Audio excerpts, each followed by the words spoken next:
Mark Edwards, Mental Wellness for Men and Women, subtitled This Too Shall Pass.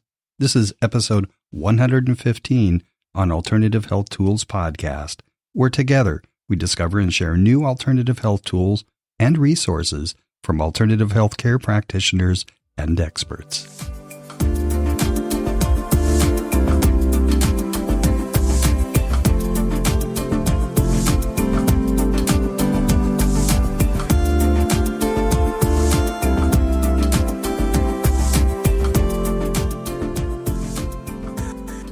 I'm Lisa Victoria, your co-host from across the pond, and I'm a holistic health coach. I also co-host with Kim Shea and John Biethan from America. And today we're joined by Mark Edwards, a singer, DJ, quiz host, and mental health advocate. And we're talking about men's mental health. And within this, we're going to discuss the whole social media comparison. We're going to look at diet and not just what we consume in food, but also things like sleep and exercise and the whole mindset around this. And then we're also going to look at tips for you guys today. So I'm really excited for this episode. I'm so pleased that Mark's joined us to talk about this topic. I don't think it's talked about enough around the world. So whether you're male or female out there, I am sure you're going to get lots of tips today from Mark. So welcome, Mark. Thank you so much for joining us. Thank you for having me after our 3 attempts of trying to get this to work. So no, it's good. We have, and finally we're bringing it to our listeners. So would you like to just share a little bit about how you kind of got into being a mental health advocate alongside your singing and DJing and quiz hosting? Because they're kind of different topics really, aren't they? Yeah, absolutely. Jumped straight in at the deep end, I suppose. So been a singer, DJ, quiz host for about 15 years, self-employed. And then I had a epic mental breakdown, which obviously looking back now, we like to refer to as a mental breakthrough, because very appreciative actually of what went on. But in my episode of the mental breakdown, I actually got sectioned into a mental home, into a mental institution. I had completely lost my mind in terms of the reality that we live in. And to the point that there were days when I was in there where I had my girlfriend or my brother or mum standing in front of me and I couldn't tell you who they were. And I guess that is what really triggered me to start researching and appreciating the mental health side of things that we take for granted so many times through life. We don't, we look after our physical health a lot, but it's harder to understand on the mental health side of things. So yeah, that led then to that was nearly 2 years ago, led to the last 2 years really researching what is depression, what is psychosis, what is anxiety, these things that I'm sure I experienced them in years gone by, especially the anxiety of getting up and walking into a pub and you've got to entertain everybody in there that you've never met before. But they were kind of good. It was like good stress before and you'd be able to push through. Whereas, now understanding it's not like that for everybody. And some of these anxieties are a lot harder to get over. So really rocked my world. And the last 2 years on recovery to kind of learn how to own it as well. And when you was mentioning men's mental health, there's such a stigma about us being proud and being men and not talking about this. Whereas actually, if you can own it, that's the manliest thing out there, to go and to share your story and to allow others to really be able to talk as well. And, get out these things that we're like, oh, I better not talk about that in case so-and-so thinks of me in this way. So yeah, that's the basic story of what happened. And then obviously there's been episodes since as well that, you learn how to deal with and what things and habits to put in place to help cope as such. Yeah. And Amazing. To thrive rather than just survive, to thrive. Oh, I love that. And already we're getting so many of these nuggets coming through, like thrive rather than survive. And you're talking about creating habits and owning it. And I think that's really important because you touched on something there, Mark. You said about, we often look after our physical health, but we neglect our mental health because we just think, oh, that's just something that's happening to me rather than something I can control. Yeah. 100%. We'll go to the gym, won't we? We'll go for a run or we'll go out dancing or whatever it is that we enjoy for physical health exercise, but mental health, we're kind of at the mercy of just hoping we're going to be okay. And one of the things you said there, which I absolutely loved, was it wasn't a breakdown, it was a breakthrough.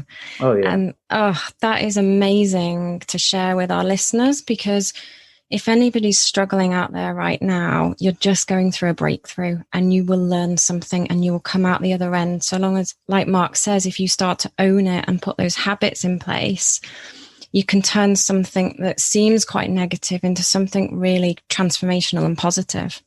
Yeah, I mean, I'm completely grateful right now for that experience as well. Like in the time, it's so hard to sit there and, you're sad or you're lonely and it's what am I trying to say? It's quite an isolating place, really, isn't it? I guess. Yeah, just to, when you look back on it, you understand that there was lessons in there for you to learn and to take forward. But when you're in it, it just consumes you, and you're like, oh, I can't see that light at the end of the tunnel. But it's always to kind of push through. One of the phrases that I remember when I was in my lowest of times was, what was it? Sorry, I can't remember what it was. It might come back to you, and we can share it with our listeners later. But I think the key thing we're saying here. If you're going through hell, keep going. That was the phrase that kept me going, because I'm like, oh, this feels like hell right now. But if you just keep going, it will get easier. And you talk about lessons, don't you, Mark? And they're so crucial. It's, I always say to people, in life, there's good times and there's lessons. There's never bad times. They're just lessons. But when you're in it, you can't identify with them as lessons. But what I've learned over the years is I'm always okay. I will get through this and I will come out of it with a lesson. And when I can sit with that thought, it just feels okay. It doesn't feel amazing, but I just think, do you know what? I'm trusting that this is a lesson. And at some point it will become obvious as to what that lesson is. And we don't always see it in that moment, do we? No, and you've survived like every single moment up until this point of your life. Everything we've been through, the ups, the downs, the highs, the lows, we're still here. And that's always something to grab onto, isn't it?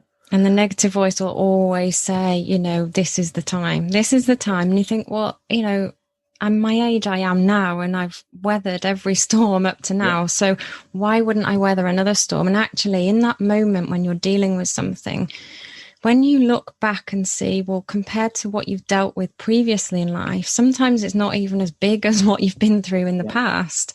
And that's really important, isn't it? In that moment, is to be able to rationalize those thoughts, I think, and just say, do you know what? I'm either going through a lesson or, life's good, and either or's fine, isn't it? Absolutely. Yeah. One of the things you mentioned, earlier was to do a good analogy that I got, which helped me understand what I was going through, was when someone comes in with a broken arm, you can easily see that they need to recover. They can't lift the same weight that they did yesterday in the gym, and it's really easy to understand that. Now, when someone damages their brain, it needs the same thing, but it's really hard to see, isn't it? Like for me, I was kind of peak performance, accomplishing lots of stuff on my list, and then 20, 30 things that I'm like, smashing that out, 2-3 workouts in a day, and then the next day I'm struggling to make my breakfast, or I literally can't drum up the energy to go and have a shower on that day. Because, as I say, my brain was damaged and it needed that time and recovery to build back up. So that was a good analogy of like, not all illnesses are visible. No. And, everyone's going through their mental health. Everyone's got a mental health, whether it's good or bad. You're so right there, Mark. I just remember when I had my chronic fatigue syndrome when I was in my early 20s. And I remember somebody at the golf club saying to me, oh, there's nothing wrong with you. That guy over there's got a broken leg. And I just, because chronic fatigue syndrome is invisible in a lot of people, it's that overwhelming tiredness and then that frustration, which then can cause you to have mental health challenges. And I was then even more frustrated because I was thinking, but I can't get out of bed in the morning. I am absolutely shattered. And, my journey is the whole gut health balance. That was what was really slowing my system down. And it's that frustration, isn't it? Because people can't see it. And this is what we're talking about, is those silent things that people are dealing with, whether it's something like chronic fatigue syndrome or whether it's something like, mental wellness. We all have times in our life where our mental wellness just goes a little bit out of balance. And it's about how we address that and get that support. And you're talking there about, that whole thing about, physically we can see it. And you were saying about having good days and bad days. And we're going to talk about social media comparison, aren't we? And I think that probably leads us quite nicely onto that social media comparison, because quite often, certainly I have done in the past, is I compare some of my bad days to the good days on social media. And nobody ever posts, or rarely people post, unless they're really transparent. They rarely post their bad moments. So what we're comparing ourselves to is their best moments. And that's never going to end well, is it? Everybody's highlights, isn't it? That's what we see on Instagram and Facebook in general. It's like, this is the fun thing I did today, not all of the 10 boring tasks that got done. And then you can, it's hard to not get sucked into that and compare yourself and think, oh, I wish I was on holiday now, or, they've got it so good. Whereas really behind the scenes, they're possibly struggling more than you are. Yes. Yeah. And it's just, nobody wants to talk about it because they think it's just an issue that they're dealing with. And quite often when you speak to people, everybody's got a story, everybody's got a journey. We've all had highs and lows. And actually, if we spoke about it more, we'd be able to support each other with tools. And that's what we're doing today. So it's so wonderful to have you here. And we're definitely on the same page. I'm loving this conversation already. So great. With social media comparison then, in your experience, what have you learnt and what can we share with people to stop them from comparing? Sure. I mean, and I was at the time like a 32-year-old male who got suckered into this world of social media and like feeling not good enough, and my body wasn't in good enough shape, and I wasn't earning enough money, and I was quite content doing well for myself, to be fair, self-employed, pick and choose when I wanted to work, made the workouts and the gym routine fit around my schedule. But I got suckered in so much from watching The Rock or Conor McGregor, and they're in great shape, and you forget they have like the stuff you don't see. They have a nutritionist team behind them. They have a coach that is coaching them exactly. And there's little old me thinking, well, I can do all this by myself, and I'm pushing my body and my mind to the limits. I was doing 3 workouts a day. I was, you get to the end of the week and you've done like 17 workouts. I'm feeling fantastic. I'm feeling on top of the world. That dopamine release, and I'm getting in better shape. My sleep was slowly just getting deprived, but not something that, all the people around me see, again, the highlights, see the good bits, see that like, oh my God, he's smashing it. He's doing this, he's doing that. What I'm doing is I'm burning out, and the sleep deprivation kind of slowly came in. Whereas I know now that I need, for me, somewhere between 6 and 7 hours consistently. 6.5, perfect. That like I can function at a good version of myself. But what was happening before was like, oh, I'm getting by on 5 hours sleep and I'm still feeling great. Well, I don't need to sleep as much. And then it's 4.5. And by the end, I'm doing like the last month before I completely crashed and burned out, where I'm on like 2 to 3 hours a night. And that doesn't get spoken about enough on social media either, So it's massive, isn't it? And it's that drip feed, isn't it? It's that slow decline in the sleep. It's not the overnight you go from 6.5 hours down to 3. It's that slow decline that you don't notice. That's it. And only really the people really closely around me know that for me, when I might be getting close to another episode, it's very rarely when I'm feeling down and depressed. It's actually when I'm feeling on top of the world, and I'm like manic depression, which is, I'm not sure everybody knows, you can be depressed and super happy. You can up the top, that manic depression. I think the famous Robin Williams is obviously someone that no one would have known is going through a depression, because he's just able to put on this facade and this, make everybody else laugh and that sort of thing. So that's something to make people aware of, is it's not always somebody who's super sad that is struggling, you know. And I guess it's for any of our listeners out there, it's noticing around them, isn't it? Is anybody showing these signs of declining sleep? Because actually that could be a sign of that, you know, mental health challenge for them right there in the moment. And how can they look to support them? And one thing you said earlier was it wasn't enough. You know, you were doing 17 workouts a week, but it still wasn't enough because we're comparing ourselves to these people that have got a team of nutritionists and trainers behind them. And I think that's quite often what I see when I coach my clients is it's never enough. Whatever you've got is never enough because we compare ourselves up. We never compare ourselves down. We never say, well, wow, we're doing 17 compared to someone who's doing 10. We go, we're doing 17 compared to someone who's doing 18. Yeah. So it's never enough. Those goalposts are always moving and we feel like we're chasing them all the time. And that in itself is quite exhausting, isn't it? Because, you know, you could have 12% body fat, but you want 10% body fat. And it's like, what is enough? It's like, I'm good enough as I am.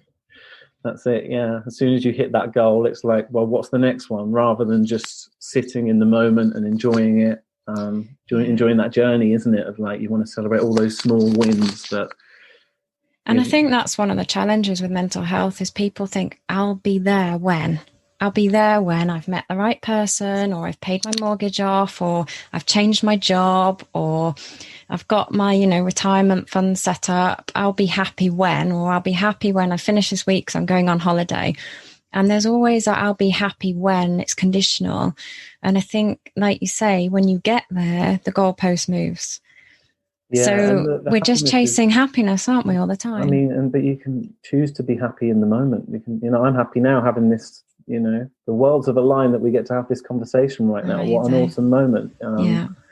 Yeah, obviously it's hard, isn't it, through the struggles to remain happy in the present. But it's definitely, that's what we need. That's success at the end of the day, not the big mansion and the, you know, because how many millionaires out there that are sad and, you know, lots, you hear about that all the time because they're not truly happy because those material things are ultimately not going to bring you the happiness that money doesn't bring happiness, does it? Because there's a lot of, unfortunately, a lot of rich people in those rehabilitation centres, and there's no one out there that's like made it and they're rich and they're skipping around the streets going, I've made it, I'm really happy. And yet you get people who don't have a lot of money who know how to, you know, release those true happy feelings. And I was coaching a client the other day and I was saying, you know, it's not about having something happen to you, because quite often it's a thought that triggers a feeling. So we release a feeling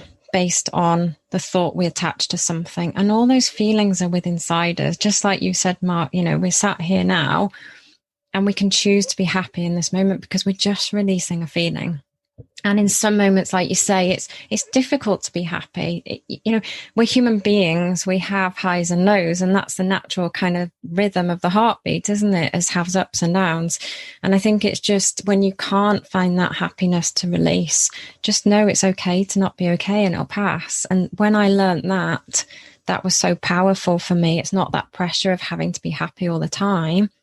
Yeah, it's about knowing that it's okay to sit with uncomfortable feelings, they'll pass. Yeah, for sure. And like you often give, like, it's hard to take your own advice sometimes. It's like, how would you speak to, you know, if it's my friend that's going through it, you would be kind, compassionate, you would empathetic, you would just sit in that with them. And it's learning to try and be able to do that for yourself in the moment, you know? Yeah, sorry, I felt like the door just opened behind you then. It did. The wonders of working from home, right?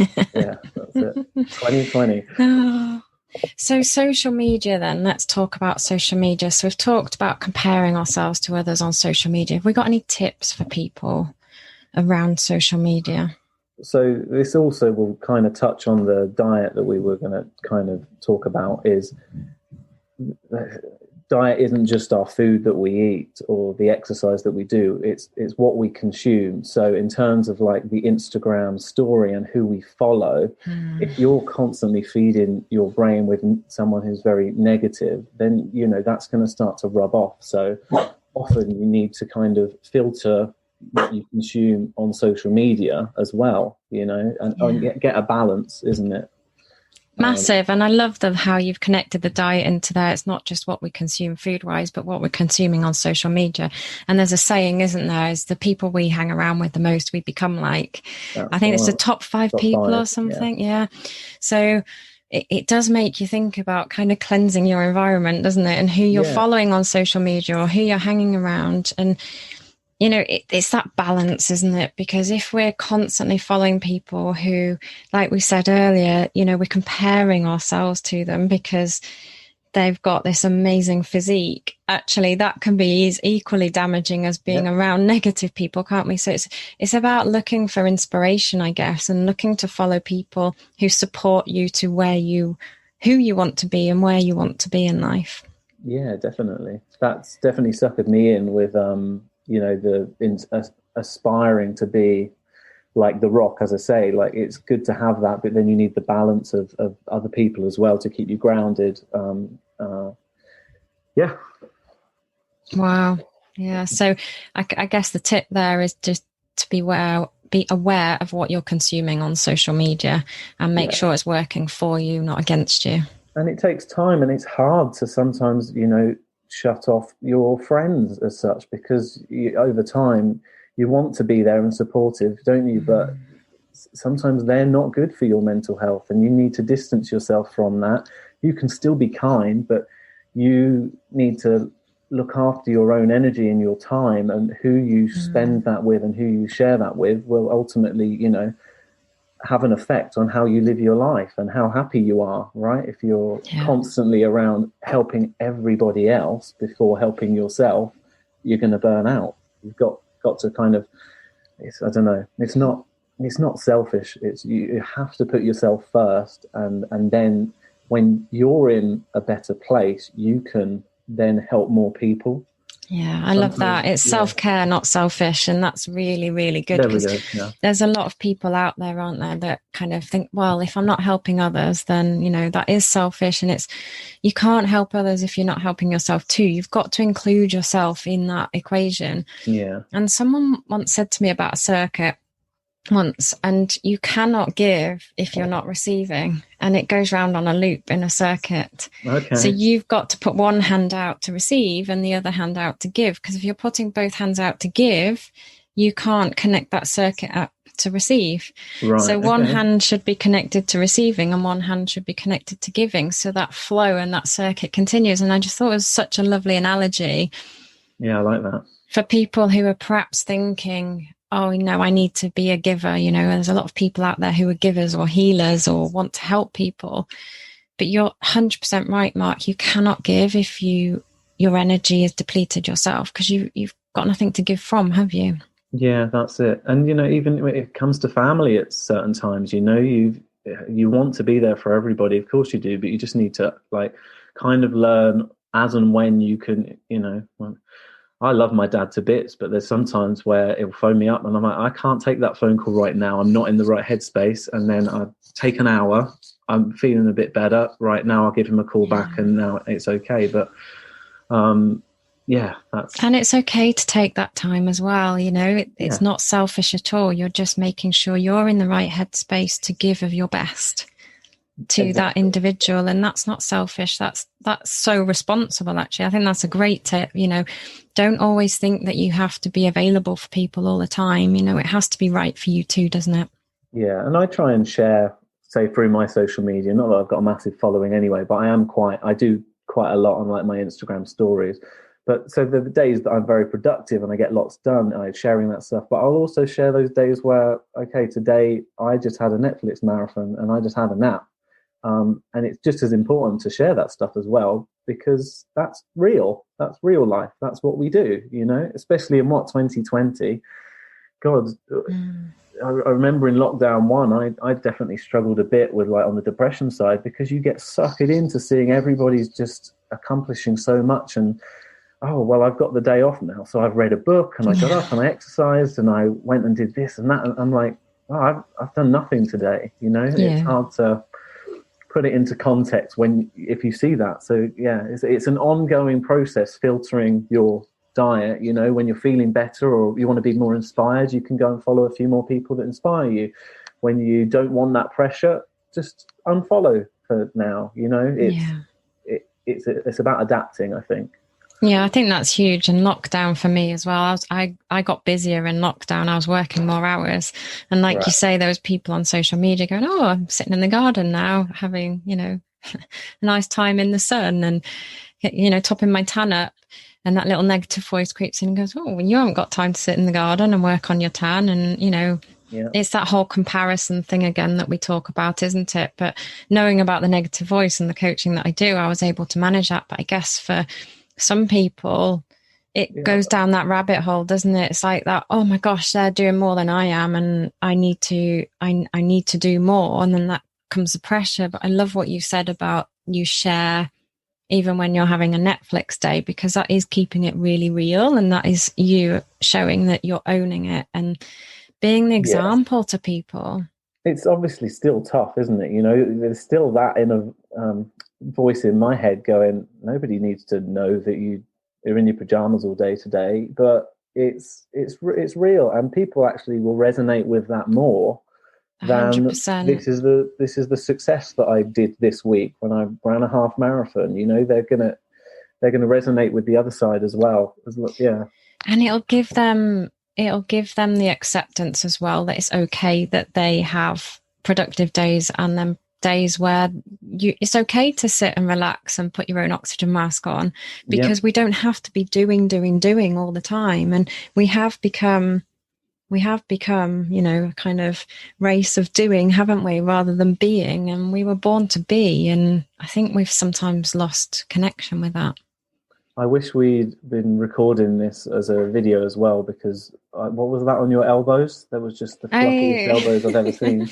Yeah, so for the listeners out there, I've got this dress on that looks like, it's actually, I bought it in America. It was a children's dress, and I wear it as a jumper, but it looks like they've got fluffy bits on the elbows. And I just think, I like to think of them as like little angel wings, but I don't know what they are. Right. Yeah, I love this jumper. It looks very cozy, yeah. And it's like, you know, when I was buying this jumper, talking about what you can and can't do, it's like, this is a child's jumper, a child's dress. And I thought, I like that as a jumper, so why can't I buy it? And the whole kind of negative voice says, well, you can't buy that. That's a children's dress. It's like, I just love it as a jumper, so I'm just going to wear it. Oh, sure. So anyway, we're digressing. So sorry about that. No, it's great. It's about keeping it real, isn't it? And even on an everyday example like that, even when I was in the shop, it was saying, you can't buy that jumper because that'll look silly, and I love it, so why can't I buy it? You know, and that's a whole comparison to worrying about what other people will think, isn't it? You should, oh God, yeah. That's a big one, right? That's going to be the younger generation that have been brought up on social media. God, that's, you know, that's a real pandemic of what we're going to face over the next, you know, 5 to 10 years, of have people really, you know, coping and thinking this is how we should all be living. Yes. Yeah, lots of pressure on at the minute, isn't there, for the younger generation, like you say? Yeah. How to fit in. I think, I can't remember the exact quote, but I saw something the other day where it was like, perfect has become so normal that real is now undesirable. Yeah. That's sad, isn't it? Yeah, the perfect look, and you need the filter, and you need this by the beach, and you got your cocktail in hand. That perfect look it's just become normal now. That a real life that you're sharing just becomes like, oh, that's not as exciting, but yeah. So. And I guess that's where you, as a mental health advocate, are coming in and saying, I'm going to keep it real, guys, because somebody needs to do it. Yeah, and we can still have fun, and we can still, you know, still achieve whatever you want to achieve at the end of the day. But it's trying to enjoy every day as they come, right, and live in the moment and appreciate all of the little things, isn't it? You know, it's massive, because the little things make the big things, right? It's the little days that make life, and the only thing we can affect, isn't it, the present moment. We can't change the past. We can't always shape the future. We can look to see what we want to do in the future, but we can't control that. But right here in the moment, we can absolutely make today the best day, can't we? And that's what becomes a memory and becomes our past. I had this song that I've just started listening to on Spotify. It's called Good Morning. It's kind of like a gospel tune. and it's just become part of my little mantra in the morning now when I just take a little drive and go for a morning run with my brother.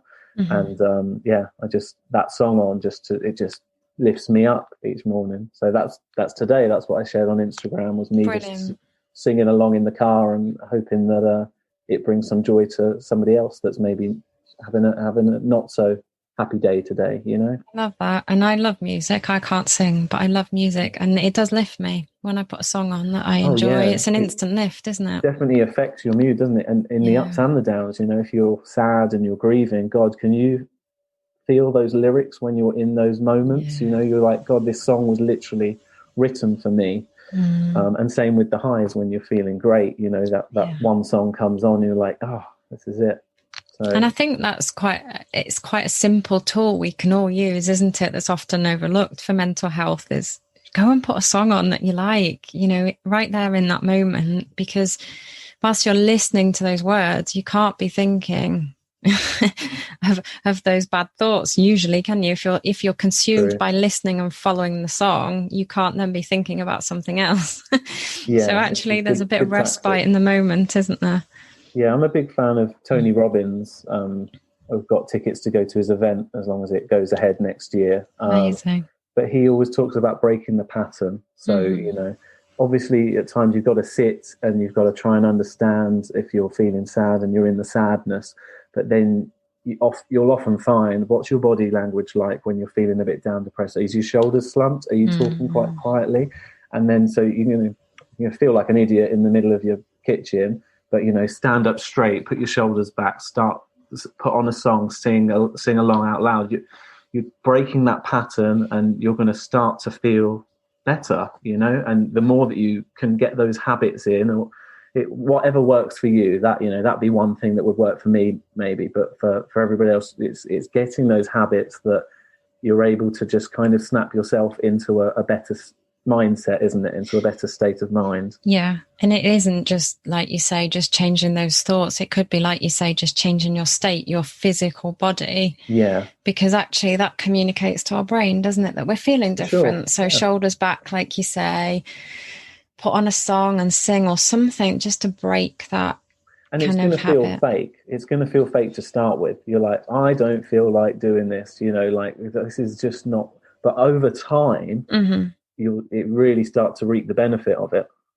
And it does feel fake because it's something that we've not practiced. And when we learn something new, it feels a little bit awkward. It feels a little bit difficult. It feels like we have to really concentrate to start with, doesn't it? And then eventually those conscious thoughts end up getting wired into our subconscious brain. So it becomes that natural inbuilt, what I call like the satellite navigation as to how we respond to life. But initially, we need to train our brain to do that. And like you say, it might feel a little bit weird or a bit uncomfortable or a bit fake because we've not practiced it. So it doesn't feel comfortable yet, but it's yet, isn't it? Absolutely. Yeah. Do you have like a morning routine that? Yeah, I do. And I've shared this on a previous episode. So I get up in the morning and, you know, I hold my hands up as well and I keep it real. And I say I don't do it every morning, but I do a version of something every morning. So I follow a guy called Hal Elrod, The Miracle Morning, and it's broken down into 6 sections. So it's movement, it's, you know, affirmations, it's reading, it's like visualization, etc., etc. So fabulous. It's 10 minutes of each. There is another episode. I can't remember which number it was, but if our listeners want to go back, there is an episode on the Miracle Morning. And for me, that's just sets me up for the day. So whether that's when I'm walking Louis, that's part of my exercise, I'm doing my visualization, and it's about fitting it into your lifestyle, isn't it? Rather than finding a blueprint that you think that's not going to work for me. Well, how can I make it work for me? How can I tailor it and fit it into my lifestyle? So for me, it's about, you know, getting up in the morning and connecting with my true self rather than those negative voices that have started the minute you open your eyes that go, you've got all this to do today and you're under pressure and, you know, etc., etc., etc. It's like, right, go back to the truth, which is my heart voice, and how do I want to feel today? Not what am I going to do today? Because the doing will happen anyway, but quite often we forget to decide how we want to feel that day. And so that's my morning routine. Yeah. That's lovely. That's lovely. Yeah. So social media comparison, then we've talked about that, and I think we've given some wonderful tips. So basically what we're saying is like reduce that comparison with other people, keep it real. Everybody's got stuff going on that they don't share and post, and keep yourself surrounded by and following people on Instagram or Facebook, wherever you follow people who inspire you rather than kind of drain your energy. I think that's really important, isn't it? Yeah. And one final thing is to try and listen to the good comments just as much as the bad comments, as in give them both the same amount of brain time, because you'll often, if you get lots of good comments from all your friends and you're feeling good, and then hello? You still there? Oh yeah, sorry, my phone just called and it came on it's connected to my laptop. We're good, we're still here. Yeah, sorry, what were we saying? You were saying about the good compliments and then... and the bad ones, because often you get like, if I put up a singing video, you'll get a lot of people going, oh, I really enjoyed that. That was good. Can you sing this one? And then you'll get one comment that's like, oh, that's really crap, or I didn't like that. And you naturally want to focus your energy on that comment. Whereas if you can just drown them both out and not get too carried away with the good ones and, give it the equal. That's the thing of like not caring too much what everybody else thinks, isn't it? It's, And it's that age old, isn't it? What do we hold on to the longest? A compliment or a criticism? Like you say, you can get loads of compliments. That one criticism, it's like, oh well, let's mull this over. Let's make ourselves feel bad. And actually, right there in the moment, it doesn't matter what anybody thinks, good or bad. Yeah, 100%. And you can just say, well, I did that music video because I wanted to. I don't care if anybody likes it or doesn't. It's nice if they do, but it doesn't affect how I feel if they don't. And that is massive, isn't it? What a powerful place to be. Yeah. Huge. Be in that spot. Oh, we're getting loads of nuggets today, aren't we, already? So where are we going next? Do we want to talk about diet?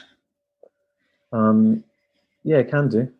So we talked about the diet of the social media. What else would you kind of encompass in your diet that would help our listeners? Yeah, I mean, there's 4 things that for me on my journey have really helped me. So number one for me is always sleep. I have a Fitbit, which I can show you, but obviously can't show the listeners. But, they're not that expensive, and it tracks what you sleep every evening. It gives you your average for the week, because obviously you can't plan your night every night that I'm going to go to bed at this time and wake up 6.5 hours later and that's me, perfect sleep. It just doesn't work like that. You have to work around life. So some weeks are going to be less, some are going to be more, but as long as you can try and average it out, I'll know if I'm getting near to the weekend and I'm a bit under, that I need to just get a bit more at the weekend. So yeah, sleep is number one for me, just because I let it go so bad before, and I've seen the ramifications if you do not sleep, what can happen to you. So that's my number one. Exercise as well is massive for me. I go to a gym in Milton Keynes when we're allowed, called F45 training, and it's functional 45-minute classes, and it's just insanely good for people. It honestly, like for physical and mental health. And I've trained since I went to uni back in, God, what's that, 17 years ago. I've kind of been pretty much trained most of the year round, if it was not insanity home workouts or it's going running or it's something physical all of those years. But yeah, I've never found anything as good as F45. That's just been a game changer for me over the last year and a half. So this was actually after I had my breakdown. Yeah. Breakthrough. I love it. Yeah. So on the exercise front, that obviously with 2020, gyms have been shut at some point, which I won't get into my true feelings of that because they are definitely essential for our well-being. But I've just had to adapt and go and transition into running. But like you say, it's about adaptability, isn't it? So the gyms have been closed. Actually, what could you do instead? And there's usually, when we ask ourselves, what could I possibly do? There's usually an answer that pops into our head that's right for us. And it's going to be different for different people. but it's finding something that works for you, isn't it? Yeah, and I struggled in the first lockdown to try and do transition to the home workouts because it's just me. And I'm like 10 minutes in, I'm like, God, I can't be bothered doing this today. You know, like it's so easy to just give up and stay disciplined. Yeah. But with the running, I mean, you know, it's great that basically my brother reached out and was like, well, should we go and just run the lake in the morning? And because we had someone that we're accountable to, yes, yeah, that really helped. So I was supposed to be training him up. At the end of the day, he's the one that's getting me up, because I would have probably laid in for another couple of hours if it wasn't that I had to be there for him. So it's with that give and receive that you said earlier. Yes. Even though I feel like I'm giving by helping train him and get faster and do his running, he's actually giving to me by helping me improve my habits and getting up a bit earlier and feeling better for the day. Amazing. So having an accountability partner or just some accountability, whether, like you say, that's going to a class when the gyms are open, there's still accountability, isn't it? Because they're expecting you to turn up if you've booked a session. And that's what's so great with the F45, you know, community. That's what their phrase is: team training, life changing. And it really is, because that team training part of it is you're surrounded by people and they're ambitious and they want to get better and they want to be better people. So when you're surrounded like that, like we said earlier, the 5 people you're the closest to, when you're surrounded by so many people like that inspire you, it makes you work a bit harder. It makes you, you know, try and up your game, try and stay with somebody who's working out next to you that's doing a few more press-ups than you. And, you know, and then, you're dead at the end of the class. But but you feel good. In the long term, obviously, you feel great. Yeah. So that's it. Sleep, exercise, and for me as well, socializing, which has been bloody hard this year because of all the restrictions, you know. That and for me, face-to-face socializing is so important. I mean, it's great that we can jump on social media and we can talk through Zoom, and that's been a savior. But we still need to get back out there and have that human connection with people. It's not quite the same, is it, seeing someone on Zoom as opposed to seeing them in person and giving them a hug, because there's even scientific evidence, isn't there, to show how hugs are beneficial for our health. Right? And a smile, massive. You know. Yeah, all of those things. And that's a great one, isn't it? Is, you know, you can help someone just by walking down the street, even if we're distancing, we can still smile at someone, can't we? And give them that kind of exchange of, it's just a nice energy, isn't it? It's you can't give a smile and they can't not receive it if they're looking at you, can they?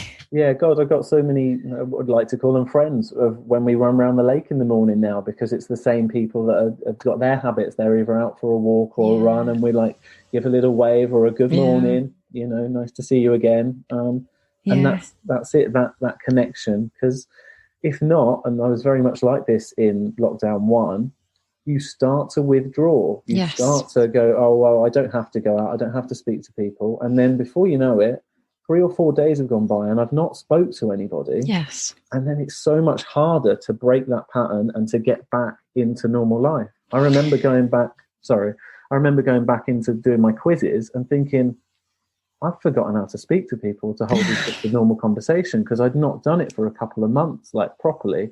You know, I'd done the quizzes online. We'd taken them on Zoom for it, but it wasn't the same as going back into the bar or the pub.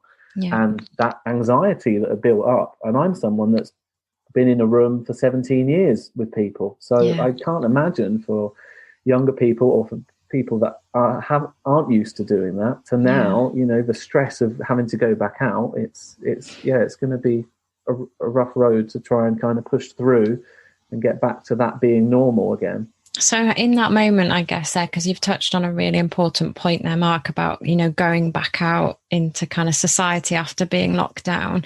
Yeah. How did you process that? How did you deal with that and overcome those negative thoughts that were triggering that anxious feeling? How did you cope with that?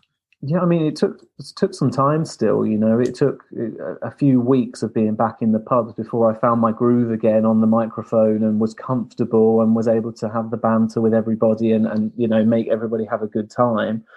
But ultimately, when you're at the low and I'm feeling anxious, it's the voice in my head is telling me to withdraw, and what you actually need is to do the opposite. Brilliant. So when it says, oh, don't go and hang out, I don't want to go to that barbecue with somebody, when we were open after the summer, it was like, oh, I don't really feel like doing that tonight. I remember one where I was literally sitting on the couch and I was like, I really can't be bothered to go tonight. And I pushed through and I had one of the best nights. And it's in that moment where your negative voice is telling you not to do it, and same with like, oh, I don't want to call that person today. Do it. 5 minutes into that phone call, you're probably going to feel a lot better, and you're going to get out of those thoughts, aren't you, that have been ruminating in your head for so long. And that's the thing, there's a couple of things I picked up on there. You said, not going out, you're not talking to anyone. Well,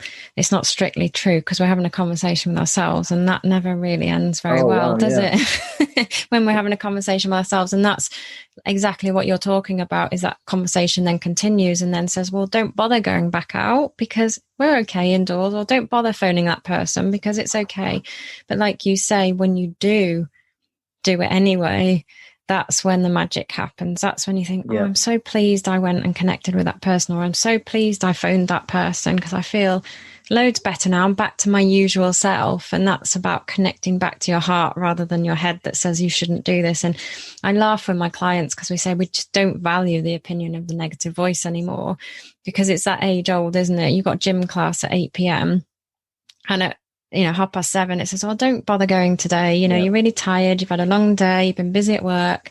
And then so you say, okay, I won't go. I'm really tired. I'll have a night off tonight. I deserve a night off. And then 8:10, the negative voice pops back in and goes, you didn't go to that gym class. You should be feeling guilty. And you've let your friend down who you're supposed to be meeting. And it's like, it tells you not to go. And then it beats you up afterwards for not going. And what we're saying is break that pattern by just going anyway. Yeah. I mean, there'll obviously be times when you choose, but make sure you're choosing and not that negative voice that's script that's just running. Exactly. 100%.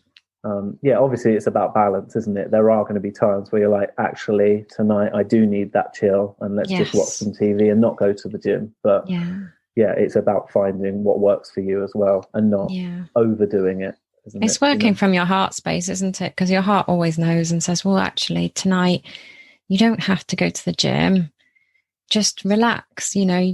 It's about doing something different tonight for your health and well-being. Tonight's not a gym night. It's a relaxation night. And that's okay, because that still supports your health and well-being. And when you make it from that point of view, it's a good decision rather than feeling under pressure to not go, or feeling like you need to isolate yourself. That's when it can go wrong, isn't it? Yeah. I mean, I'm a creature of habit as well. So, once I get a routine together, it's hard to break it. Well, oh God, I was F45 in 6 days a week. And then it's like, oh, well, Sunday's my rest day. But actually, I did Sunday last week and now I've done 13 days on the trot. So let's see how many I can do. And that's not healthy. So I need to be aware myself of like, no, the rest days are just as important as the days that you're on, and massive. Even the one this morning, like the class that I was doing, I got to the last 10 minutes and I forgot my banana as well. So I needed that little extra push. But the last 10 minutes, I just had to take it a little bit easier because I was aware I've not got the energy today to really push through. And you don't have to have that. You're not going to be on top form or 100% every single time you go to the gym or you meet with your friends. Sometimes you're just not going to be the best. And that's a really important point. And you just reminded me of my yoga teacher, and she'll say to us, each yoga practice, it's practice. You're there to practice. So if you came to yoga yesterday or last week and you could do something, but today you can't, that's okay. Your body's in a different place today. And it's practice. So just listen to your body. And I think that is hugely important, because we often think, well, I could do it yesterday or I could do it last week, so I need to do the same today. And it's like, no, we ebb and flow, don't we? And sometimes it's okay to go and do less, but we're still doing it. That's fine too. There's no right or wrong, is there? No, absolutely not. Wow, amazing. And we're getting so many tips and tools here. I want to touch on the men's mental health now as well, because we've shared a lot of tools that are kind of very generic to lots of people of all ages. I think men's mental health specifically, and a few things that you've talked about there specifically around fitness. I think that's a big one for a lot of men out there. They think, I'll be happy when, or, I'll be able to relax when I'm really fit, or they feel like they're losing their fitness as they age. Right. I think that's quite a big one, isn't it, for mental health, is that physical health for men. I don't know how you feel about that.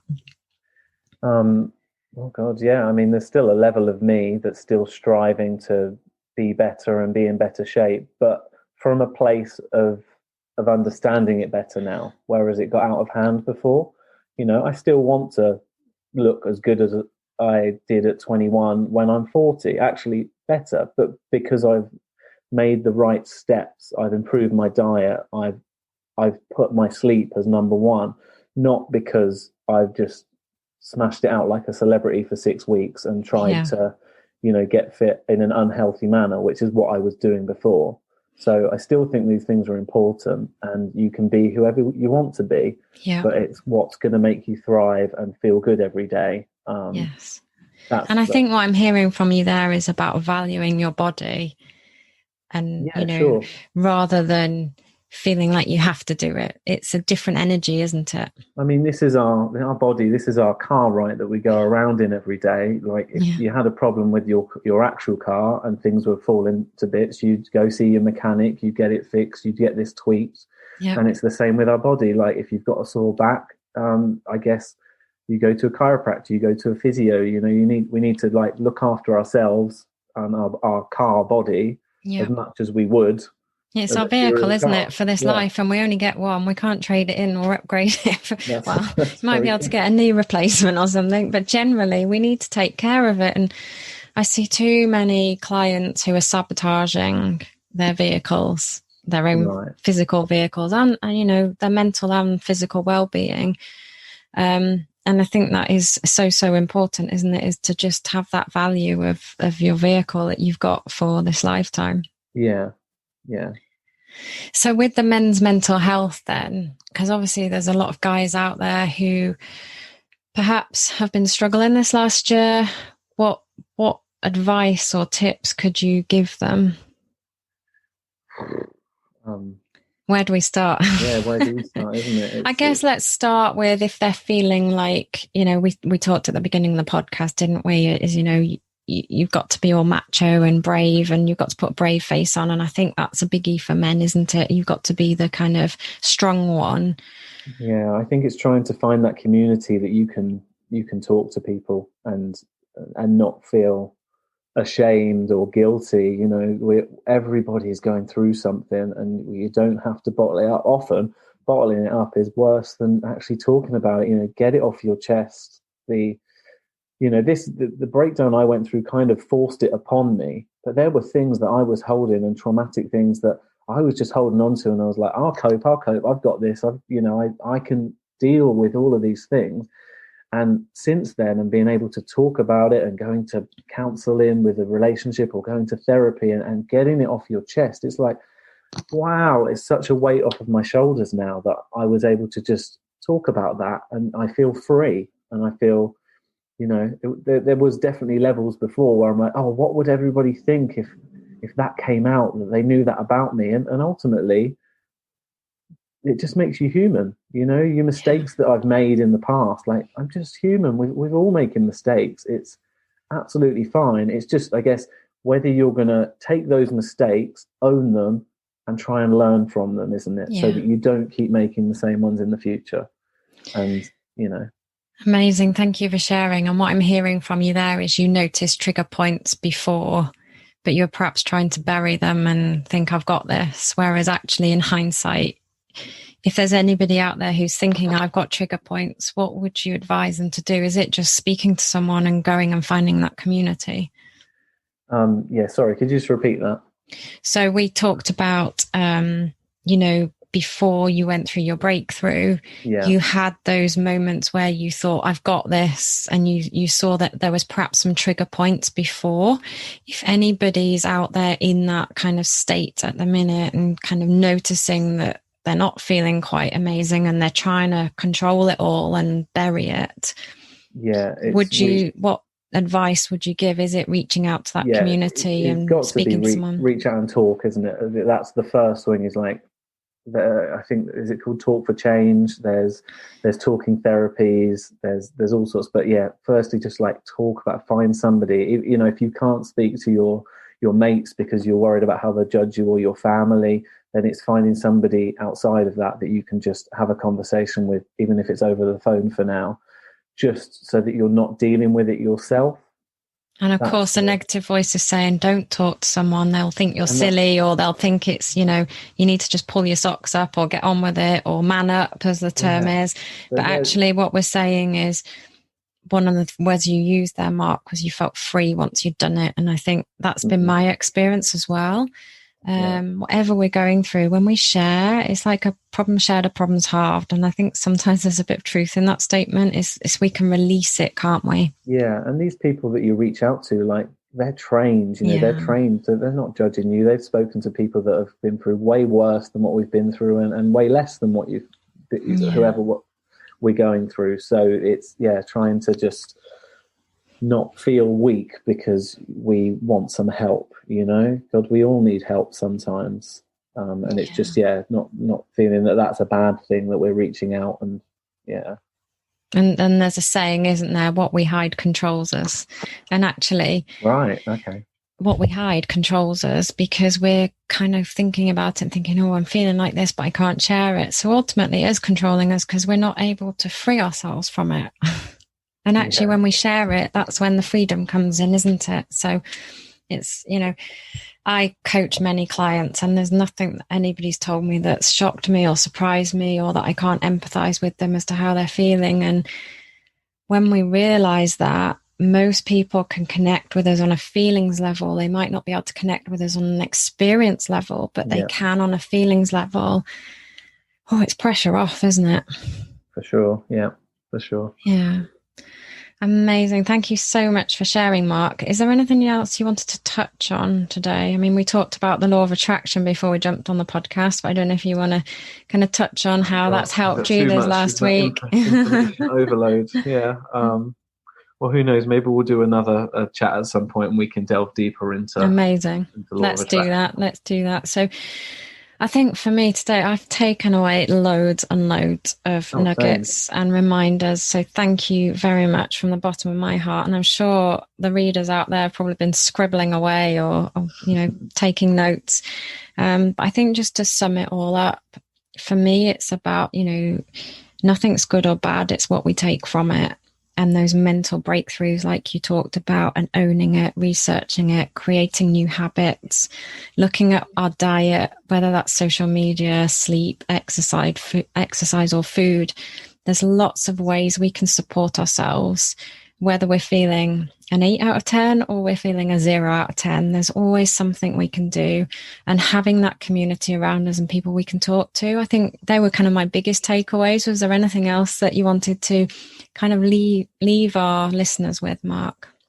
Just a quote of when we're going through our toughest times, of "This too shall pass." That's one that's really resonated with me over the last year, of when I'm sitting in the lower moments, things aren't going well.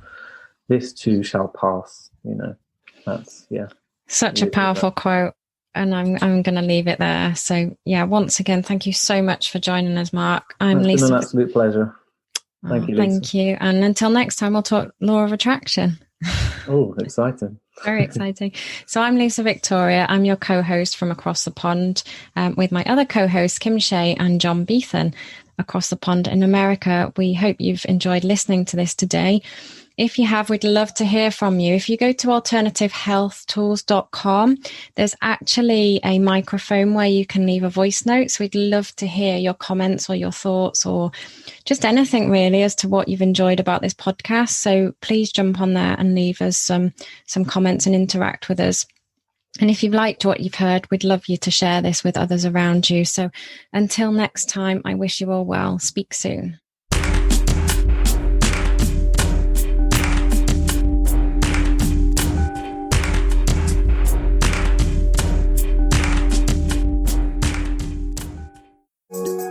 Produced by Heard Not Seen Media.